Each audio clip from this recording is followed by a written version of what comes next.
Hello friends, welcome to my channel. આજે હું તમારી સાથે ઓટીજીમાં પાઉં કેવી રીતે બનાવવા અથવા તો એર ફ્રાયરમાં પાઉં કેવી રીતે બનાવવા એની રેસિપી હું શેર કરીશ. આ પાઉં ખૂબ જ સરસ ટેસ્ટી એવા બન્યા છે અને સરળ ઇઝી રેસિપી છે અને એગલેસ રેસિપી છે. તો એકવાર આ રેસિપી તમે આ પૂરી જોજો, આખી જોજો તો તમને ખ્યાલ આવશે કે પાઉં કેવી રીતે બન્યા છે. તો આપણે હવે પાઉંની રેસિપી શરૂ કરશું. જો તમને રેસિપી ગમે તો લાઇક, શેર અને સબસ્ક્રાઈબ કરજો અને શેર કરજો તમારા ફ્રેન્ડ્સ, ફેમિલી અને સોશિયલ મીડિયા ઉપર. તો ચાલો શરૂ કરીએ એકદમ સોફ્ટ ટેસ્ટી એવા પાઉંની રેસિપી. આજે આપણે લાદી પાઉં કે પછી દાબેલી વડાપાઉં, પાઉંભાજીના પાઉં બનાવશું અને એ ઓટીજીમાં બનાવશું કાઉન્ટર ટોપ ઓવનમાં. તો એના માટે અહીં મેં મિલ્ક લીધું છે, લ્યુકવોર્મ છે, 9 સેકું દૂધ છે, 1 કપ પ્લસ 1/4 કપ લેવાનું છે દૂધને.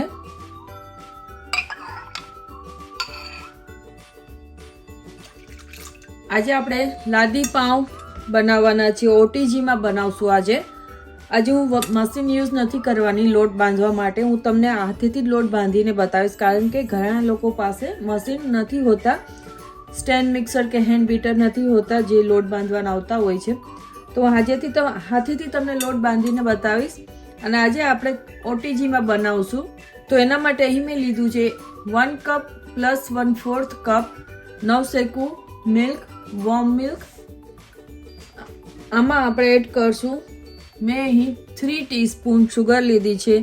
તમારે જો શુગર વધારે એડ કરવી તો વધારે એડ કરી શકો છો, જેથી આપણા પાઉં થોડાક સ્વીટ બનશે. તો 3 અથવા તો 4 ટીસ્પૂન તમે શુગર લઈ શકો છો. 4 ટીસ્પૂન મેં ડ્રાય એક્ટિવ ઈસ્ટ લીધી છે, ડબલ એક્ટિવ ઈસ્ટ છે મારી પાસે. તમારી પાસે ઈસ્ટ જૂની પડી હોય ફ્રીજમાં તો તમારે 4 ટીસ્પૂન અથવા તો 5 ટીસ્પૂન લઈ શકો છો.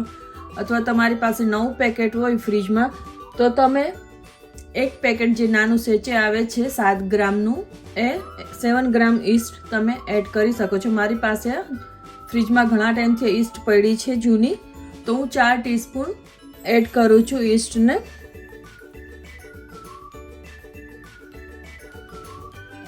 તો આપણે આને સારી રીતે મિક્સ કરી દઈશું. ઈસ્ટને આપણે ફર્મેન્ટ થવા દેવાની છે, જેમ એમાં ફર્મેન્ટેશન આવે ત્યાં સુધી આપણે આ ઈસ્ટને 10 મિનિટ સુધી આમનામ રાખી મૂકશું, જેથી આપણી ઈસ્ટ એક્ટિવ થઈ જાય અને ફૂલીને ડબલ થઈ જાય. તો હું આને હવે આ રીતે રાખી મૂકીશ ઢાંકીને.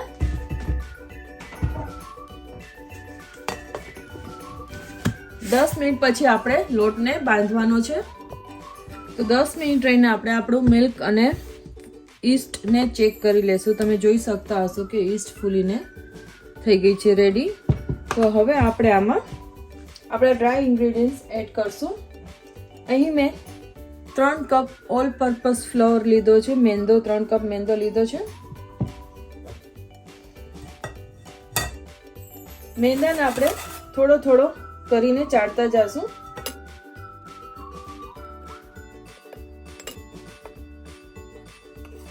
ચાળવાથી આપણા બેટરમાં પાઉંના ગાંઠા નહીં રહે, ગુટલી નહીં રહે. હવે હું પહેલા આમાં 1 ટીસ્પૂન જેટલું મેં સોલ્ટ લીધું છે એડ કરી દઈશ. 1/4 teaspoon double active baking powder, baking soda જે તમારી પાસે અવેલેબલ હોય એ લઈ શકો છો, ઓપ્શનલ છે. જો તમારી ઈસ્ટ ફ્રેશ હોય તો તમે સ્કીપ કરી શકો છો. મિલ્ક પાવડર લીધો છે 4 ટીસ્પૂન જેટલો. મિલ્ક પાવડર એડ કરવાથી આપણા પાઉં ખૂબ જ સરસ સ્વાદમાં થાય છે અને એકદમ સરસ પોચા બને છે, સારા બને છે મિલ્ક પાવડરથી પણ. જો હોય મિલ્ક પાવડર તો એડ કરો અથવા સ્કીપ કરી શકો છો.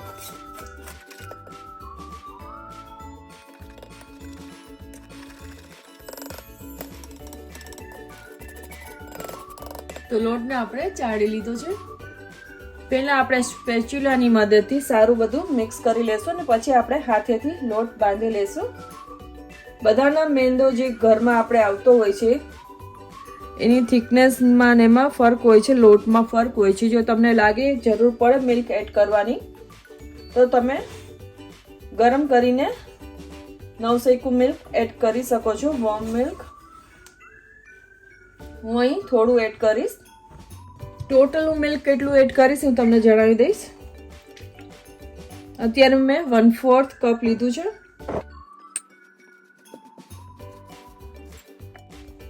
હું પાછું થોડું 1/4 મિલ્ક એડ કરીશ. આમાં મેં ગરમ કરી લીધું છે. શરૂઆતમાં આપણે જોશે એમ જ લેશું, કારણ કે લોટને આપણે ઢીલો જ બાંધવાનો હોય છે. પાઉંનો, બ્રેડનો જે તમે લોટ બાંધતા હોઈએ છીએ આપણે પિઝાનો, એ લૂઝ હોય છે, પણ આપણે જોશે એમ જ લેતા જઈશું મિલ્કને. અત્યાર સુધીમાં મેં 3 વાર 1/4 કપ જેટલું મિલ્ક એડ કર્યું છે. હવે હું ચોથી વાર 1/4 કપ મિલ્ક એડ કરીશ. ટોટલ આપણે 2 કપ મિલ્ક એડ કર્યું છે અત્યાર સુધીમાં. હવે આપણે હાથેથી લોટને મસળી લેશું થોડી વાર. જો લોટ ઢીલો થઈ જાય તમારાથી તો તમે થોડોક લોટ એડ કરી શકો છો. આ લોટ હંમેશા સ્ટીકી જ હોય છે, પાઉંનો, બ્રેડનો, પિઝાનો. તો તમે બટરવાળા હાથ કરીને પણ લોટને કૂણવી શકો છો, અથવા ડ્રાય ફ્લાવર થોડોક એડ કરીને પણ લોટને કૂણવી શકાય છે. તો લોટને આપણે 10 મિનિટ સુધી મસળવાનો છે. તો 10 મિનિટ હું મસળી લઈશ. લોટ હંમેશા આ રીતનો જ હોવો જોઈએ, લૂઝ, તો જ તમારા પાઉં એકદમ સોફ્ટ બનશે, બજાર જેવા. હવે આપણે આમાં થોડું બટરથી લોટને કૂણવશું. અહીં મેં 1 ટેબલ સ્પૂન જેટલું બટર લીધું છે. અત્યારે 1 થી 1.5 ટેબલ સ્પૂન તમે લઈ શકો છો. અને હાથને પણ થોડા બટરવાળો કરી લેવો, એટલે તમારા હાથમાં લોટ થોડો ઓછો ચોટશે અને તમે લોટને સારી રીતે કૂણવી શકશો. તો લોટને મેં મસળી લીધો છે 10 મિનિટ સુધી. હજી થોડું એમાં બટર એડ કરીશ. ટોટલ અહીં મેં બટર 4 થી 5 ટીસ્પૂન જેટલું યુઝ કર્યું છે. હવે આમાં હું થોડોક ઓલિવ ઓઇલ હાથમાં લઈશ.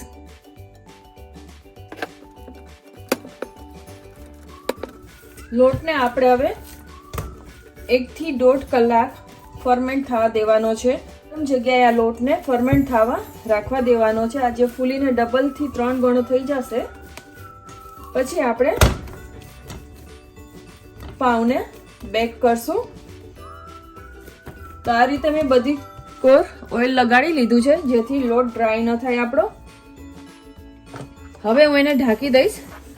તમારી પાસે કોઈ પ્લાસ્ટિક હોય તો તમે પ્લાસ્ટિક રેપ પણ કરી શકો છો, અથવા ઢાંકણાવાળું બોલ હોય તો તમે ઢાંકણું પણ ઢાંકી શકો છો. હવે આપણે મળશું કલાક રહીને. તો લોટને મેં પ્લાસ્ટિકનું ઢાંકણું જે ઢાંક્યું હતું એ કાઢીને પ્લાસ્ટિક જે ફોઇલ આવે છે, ક્લિંક રેપ, એને ઢાંકીને મેં જે ઓટીજીમાં હું પાઉં આજે બનાવવાની છું એમાં મેં ફર્મેન્ટનું ઓપ્શન ઓન કરીને 60 મિનિટ્સનો આમાં ટાઈમર હોય છે 90 ફેરનહાઇટ્સ ઉપર. તો આ ફર્મેન્ટ થશે પછી આપણે પાઉં બનાવશું. તો હજી 20 મિનિટ બાકી છે અને આપણો ઓલમોસ્ટ તમે જોઈ શકતા હશો ફૂલીને ડબલ થઈ ગયો છે. તો હજી હું 20 મિનિટ આને રાખીશ અને પછી આપણે આના લુવા બનાવશું પાઉંના. તો 1 hour થઈ ગઈ છે અને આપણું ફર્મેન્ટેશન થઈ ગયું છે પાઉંનું. તો આને હવે કાઢી લઈશ અને હવે આપણે પાઉંની રેડી તૈયારી કરી લઈશું બધી.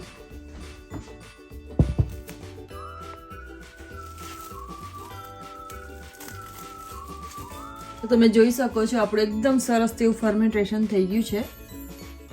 તો હવે આપણે લોટને એકવાર આમાંથી બધી એની એર કાઢીને એને પાછો એકવાર સારી રીતે એને મસળી લેવાનો છે.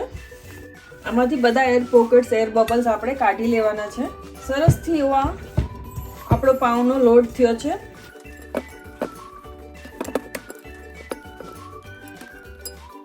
મેં એક પાટલો લઈ લીધો, ચોપિંગ બોર્ડ રાખ્યું છે, એના ઉપર મેં થોડું બટર લગાડી દીધું છે. હવે આપણે આને આમાં લઈ લેશું ચોપિંગ બોર્ડ ઉપર, સારી રીતે એને કૂણવી લેશું. આમાંથી જ તમારે જો પિઝા પણ બનાવો હોય તો પિઝા પણ બનાવી શકો છો આ લોટમાંથી જ, બ્રેડ પણ. હવે આપણે આના પીસીસ કરી લેશું. તમારે પાઉંની સાઇઝ કેવડી રાખવી છે એ રીતે તમે આના પીસ કરી શકો છો, નાના મોટા. તમે આના ઇક્વલ પોર્શન પણ કરી શકો છો નાઇફથી. હું અંદાજેથી જ કરું છું. તો અહીં મેં 8 પીસ કર્યા છે પાઉંના. ડિપેન્ડ્સ છે તમારે કેવડા જોઈએ છે પાઉં. અહીં મેં ટ્રે લીધી છે જે ઓટેજીમાં ભેગી આવતી હોય છે, એમાં મેં બટર લગાડી દીધું છે. તમારે અહીં બટર પેપર લગાડવું હોય તો લગાડી શકો છો, ફોઇલ પણ લગાડી શકો છો, પણ મેં નોર્મલી આમ જ રાખ્યું છે.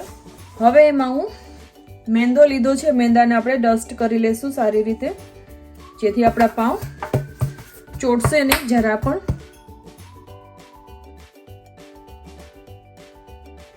તો હવે આપણે એક લુવાને લઈ સારી રીતે આપણે એને જે એર પોકેટ બન્યા હોય અંદર એર પોકેટ એને આપણે નીકાળી લેવાના.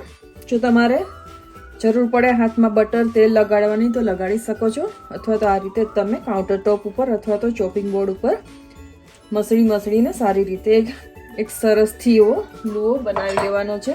થોડી બટારી લગાડી લઈશ બટરને હાથમાં. હવે આપણે આને આ રીતે અંદરની તરફ ફોલ્ડ કરવાનું છે આ રીતનું, અને ઉપરથી એકદમ સરસ ક્રેક ફ્રી રાખશું. પાઉંની સાઈઝ તમારા ઉપર છે, કેવડા પાઉં જોઈએ છે. આ પાઉં તો તમે દાબેલી છે, વડાપાઉં છે, પાઉંભાજી, મસાલા પાઉં કોઈ પણ રીતે તમે ચા સાથે પણ ખાઈ શકો છો. નોર્મલી આમાં ફ્લેવર પણ તમે ગાર્લિકનો આપી શકો છો. ગાર્લિક છે, ચીઝ નાખી શકો છો, ચીલી ફ્લેક્સ નાખી શકો છો, રેડ ચીલી ફ્લેક્સ. તો આ એક આપણું પાઉં રેડી થઈ ગયું છે. આ ટ્રેમાં હું મૂકી દઈશ. ટ્રેમાં આપણે વચ્ચે થોડી જગ્યા રાખવાની છે, 1/2 ઇંચ જેટલી, જેથી પાઉં ફૂલીને ડબલ થશે તો એને જગ્યા મળી રહેશે ફૂલવાની. આ જ રીતે હું બધા પાઉંને રેડી કરી લઈશ. જો રેસીપી ગમી હોય તો લાઈક, શેર અને સબસ્ક્રાઈબ કરજો, અને શેર કરો તમારા ફ્રેન્ડ્સ, ફેમિલી અને સોશિયલ મીડિયા ઉપર.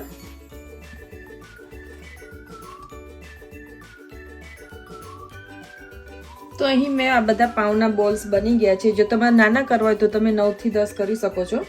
હવે અહીં મેં શુગરવાળું મિલ્ક લીધું છે, સ્વીટ મીઠું દૂધ છે. આ દૂધથી આપણે પહેલાં હળવા હાથે ઉપરથી બ્રશ કરી લેશું. દૂધ એડ કરવાથી પાઉંમાં આપણી શાઇન આવે છે ને, જે બજારમાં કલર હોય છે ઉપર બ્રાઉન, ડાર્ક બ્રાઉન કે ગોલ્ડન કલરના પાઉં હોય છે, જે કલર હોય છે બારે એવો જ કલર આવે છે, કારણ કે આપણે એગલેસ બનાવીએ છીએ.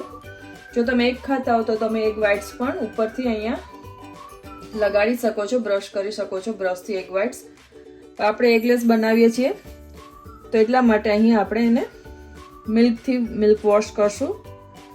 શુગર એડ કરવી જેથી તમારો કલર એકદમ સરસથી બહાર જેવો આવશે. અને એકવાર આપણે પાછા અને રાઈસ થવા મૂકશું, ફરમેન્ટ થવા, જેથી પાઉં ફૂલીને આની 2 થી 3 ગણી સાઈઝ થઈ જશે. અને પછી આપણે આને બેક કરશું, અને ત્યારે પાછું આપણે એકવાર મિલ્ક વોશ કરશું, મિલ્ક લગાડશું આમાં. હવે આપણે આને પાછો ક્લીન ક્રેપથી હળવા હાથે આપણે આને લગાડશું, કારણ કે આ ફૂલશે પાઉં. અને આપણે આને પાછું એકવાર રાઈસ થવા મૂકી દઈશું. જ્યારે ડબલ થઈ જાય કે ડબલથી વધારે થાય ત્યારે તમારે આને બેક કરવા મૂકી દેવાના, અથવા તો કલાક સુધી રાખી શકાય છે, પોણી કલાકથી કલાક, 45 મિનિટ્સથી 60 મિનિટ સુધી. તો હું આને રાઈસ થવા મૂકી દઈશ. તો આપણા પાઉંની સાઈઝ ડબલ થઈ ગઈ છે અને તમે જોઈ શકો છો. તો હું થોડી વાર માટે આને કાઢી લઈશ, કારણ કે હવે મારે આને ઓવનને પ્રી હીટ કરવાનું છે, એટલા માટે હું બહાર જ રાખીશ આમનામ. અહીં બેક મોડ ઉપર હું એને સેટ કરી દઈશ. અત્યારે 350 ઉપર પ્રીહીટ થશે. હવે 350 ઉપર મારે અહીં ફેરનહાઇટમાં હોય છે. જો તમારે સેલ્સિયસમાં હોય તો તમારે 180 ડિગ્રી સેલ્સિયસ ઉપર તમારા ઓવનને ઓટીજીને પ્રીહીટ કરવાનું છે. 180 સેલ્સિયસ ડિગ્રી ઉપર તમારા ઓવન ઓટીજીને પ્રીહીટ કરવાનું રહેશે. તો તમે જોઈ શકો છો પાઉંની સાઈઝ કેટલી સરસ ફૂલીને ડબલ થઈ ગઈ છે. તો હવે આપણું ઓવન પ્રીહીટ થાય ત્યાં સુધી આપણે આને કાઉન્ટર ટોપ ઉપર જ રાખશું. ઓવન આપણું પ્રીહીટ થઈ ગયું છે. આપણે સ્લોલી આ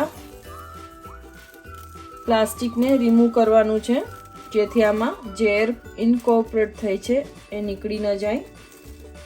હવે આપણે આમાં પાછું એકવાર મિલ્કથી હળવા હાથે બ્રશ કરી લેશું. આ પાઉને આપણે 20 મિનિટ સુધી બેક કરવાના છે.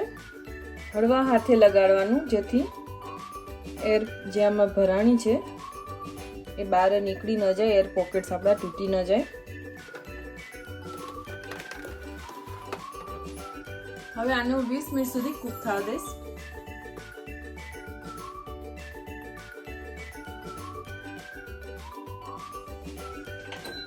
તો આપણા પાઉં રેડી થઈ ગયા છે. ટોટલ મેં 25 મિનિટ પાઉંને બેક કર્યા છે 350 ડિગ્રી ઉપર, ફેરનહાઇટ ઉપર. તમે તમારા અવનના ટેમ્પરેચર ઉપર અથવા તો આ રીતે ઉપરથી જે ગોલ્ડન કલર આવી જાય ત્યાં સુધી તમારે બેક કરવાના રહેશે. તો તમે જોઈ શકતા હશો આપણા પાઉં. તો પાઉં આપણા રેડી થઈ ગયા છે. તો પાઉંની ઉપર આપણે બટર લગાડી દેશું, જેથી એમાં એક સોફ્ટનેસ અને શાઇન આવે. ના પાઉં ખૂબ જ સરસ બને છે, ટેસ્ટી બને છે અને આપણા ચોખ્ખા બનાવતા હોઈએ છીએ, હાઇજીનિક અને એગલેસ છે. તમે જોઈ શકો છો એગલેસ પણ આપણા પાઉં કેટલા સરસ મોટા ફૂલીને થયા છે. તો આ રીતે તમે પણ પાઉં બનાવો ઘરે આવી રીતે. તો હવે આને હું થોડી વાર ઠંડા થવા દઈશ. આને હું એક વેટ ભીનું કરેલું કપડું નીચોવીને ડેમ્પ ક્લોથમાં આપણે આને રાખશું, જેથી આ સોફ્ટ રહેશે. અને પછી તમારે આને એરટાઇટ કન્ટેનર અથવા તો પ્લાસ્ટિકમાં ક્લિંગ રેપમાં રેપ કરીને રાખવાના. તો આપણા પાઉં અત્યારે રેડી છે. થોડાક હું આને ઠંડા થવા દઈશ. અહીં મેં એક કપડું લીધું છે વેટ ક્લોથ નીચોવીને સ્ક્વીઝ કરેલું. હવે એની ઉપર આપણા કપડું ક્લીન છે, ચોખ્ખું છે, ધોયેલું છે, કિચન ક્લોથ છે. તો પાઉંને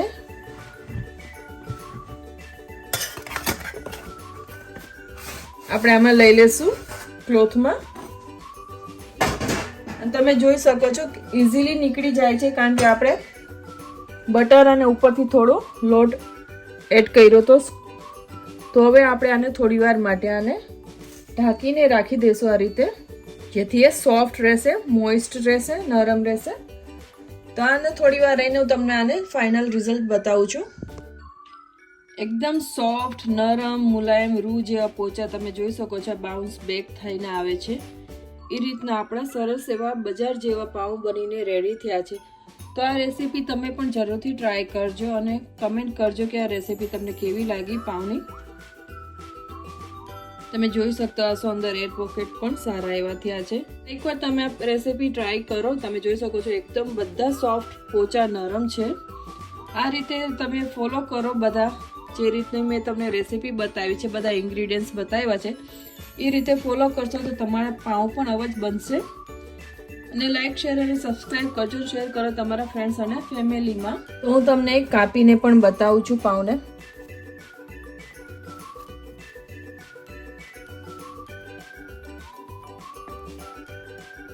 તો તમે જોઈ શકો છો એકદમ સરસ સોફ્ટ, પોચા, જાળીદાર બન્યા છે આપણા પાઉં. તો તમે પણ આ રેસીપી જરૂરથી ટ્રાય કરો. ખૂબ જ સરસ ટેસ્ટી આ પાઉં બનીને તૈયાર થયા છે. તો તમે પણ આ રેસીપી જરૂરથી ટ્રાય કરજો. અને થેન્ક યુ ફોર વોચિંગ. મળશું આપણે એક નવી રેસીપી સાથે. ત્યાં સુધી આવજો.